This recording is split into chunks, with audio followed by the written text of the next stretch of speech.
Hello friends, आंनि YouTube channel knowledge media and analysis आव नोंथांमोनखौ बरायबाय। नोंथांमोना दिनै मोनसे भिडिअ लानानै फैदों, जोबोर खम समनि भिडिअ। आसा खालामबाय नोंथांमोना बे भिडिअखौ जोबजासिम नायगोन आरो बे भिडिअखौ नोंथांमोना निश्चय नायनायनि उनाव लाइक खालामगोन, साबस्क्राइब खालामगोन चेनेलखौ। नोंथांमोना दिनै मोनसे जोबोर मोजां निउसबो आरो जोबोर गिथावना निउसबो लानानै फैदों।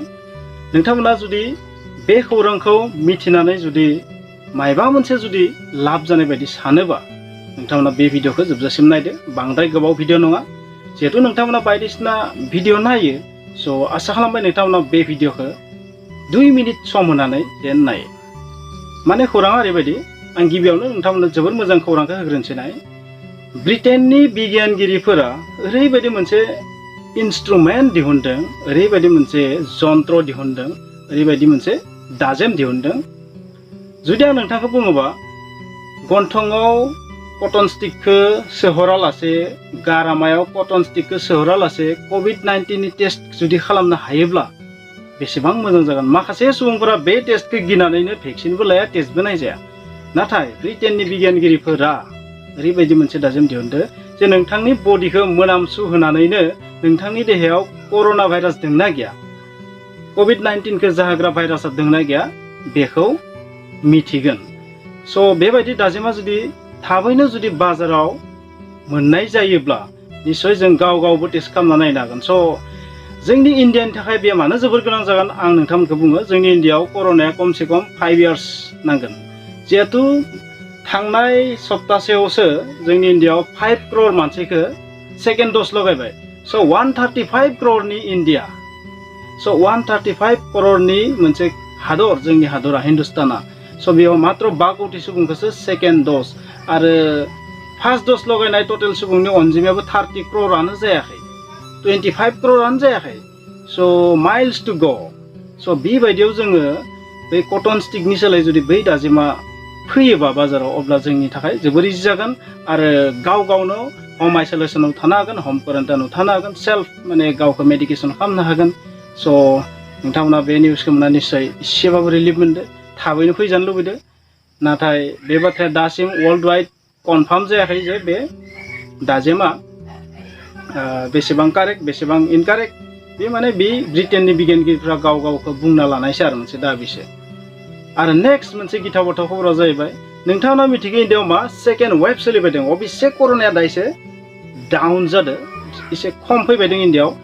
बे मानि थाखाय जादों मा, डेल्टा। बै भाइरासखौ मा नाम होनदों, डेल्टा। माने डेल्टा कर'ना भाइरासनि थाखाय सेकेन्ड वेबआ इन्डियायाव जादों। बेनि सिगां बेलेग माने भेरिएन्टमोन बियो। दा इन्डियायाव सेकेन्ड वेबआ जादों डेल्टा भेरिएन्टनि थाखाय। हरखाब नै मैया दाखालिनिफ्राय मा फैबाय, डेल्टा प्लास भेरिएन्ट। बै डेल्टा भेरिएन्टआ मा मिउटेसन जानानै गोदानै आरोबाव मिउटेसन जानानै आपग्रेड जानानै मोनसे गोदान महर लाबाय आरो 7 सुबुंखौ पजिटिभ मोननाय जाबाय दासिम इन्डियायाव। बै डेल्टा प्लास भेरिएन्टआ मा होनो जोबोर गिथाव बाथाव जागोन होननानै बुंदों जे थार्ड वेब इन्डियायाव फैगोन होनना बुंबाय थादोंमोन। बै थार्ड वेबआ जानो हागौ बे डेल्टा प्लास भेरिएन्टनि थाखाय जागोन। डेल्टा भेरिएन्टआनो इमान मानसिखौ खैफोदाव गोलैलांबाय, इमान मानसिखौ फोथैबाय, इमान लाख मानसिया माने इनफेक्सन जादों इन्डियायाव। अब्ला डेल्टा प्लास भेरिएन्टआ मा जानो हागोन। दा मिथिनाय बादिब्ला जे एन्टिबडि ककटेल नामनि जे ड्राग, बै एन्टिबडि ककटेलाबो मा होनो डेल्टा प्लास भेरिएन्टनि एगेन्स्टआव खामानि मावनो हायाखै होनना मिथिदों। डेट मिन्स बे जुदि बोरैबा इन्डियायाव जुदि गोसारो, डेट मिन्स मा जागोन, जोबोर गिथावना मोनसे सृष्टि जागोन। बेखिनियाव नोंथांमोनखौ मोनसे हुसियार खालामनानै होयो, जाय बिथांमोना माने भेक्सिन लानायखौ फावसायबोदों बिथांमोना थाबनो भेक्सिनखौ लानांगौ। निश्चय जुदि भेक्सिनखौ लायोबा एसेबाबो प्रटेक्सन जागोन डेल्टा प्लास भेरिएन्टनिफ्राय। डेल्टा प्लास भेरिएन्टनि दा मात्र 7निल'सो माने पेसेन्ट मोननाय जादों। लासै बे स्प्रेड जानो बारा गोबाव नङा। मानसियाथ' माने कमिउनिकेसन जेब्लाबो थायो गोजाननि मानसि। बे स्प्रेड जानो बांद्राय गोबाव नाङा। डेल्टा प्लास भेरिएन्टखौ सलाखि। डेल्टा भेरिएन्टआ इन्डियाखौ माबायदि कन्डिसन लानो हादों, बरबाद खालामनो हादों, जेरै स्कुल, कलेज, अफिस, आदालत, बिजनेस सब माने गोदोजोबलांदों। आरो डेल्टा प्लास भेरिएन्टआ फैबा मा जानो हागौ। नोंथांमोना सानना नाय। नोंथांमोनखौ आङो मोनसे आसा लाखिबाय, नोंथांमोना गावनि सेफटिखौ नाजायो, एन्टिबडिखौ बुस्ट खालामनो नाजायो। नोंथांमोननो होनो गोनां इनफरमेसना बेखिनियामोन। आसा खालामबाय नोंथांमोना बे भिडिअखौ नायनानै माबा मोनसे इनफरमेसन मोनबाय जुदि इनफरमेसन मोनदोंबा मोजां गुड इनफरमेसन मोननाय बायदि मोनदोंबा प्लिज लाइक खालाम शेयार खालाम बे भिडिअखौ आरो लोगोसे कमेन्ट्स हो जुदि माबाफोर रं जादोंबा कारेक्ट जादोंबा आरो लोगोसे जुदि चेनेलाव गोदानबा प्लिज साबस्क्राइब खालाम आरो बेल आइकनखौ थुनानै अल बेल आइकनखौ थुनो दाबाव स' थेंक इउ बाय बाय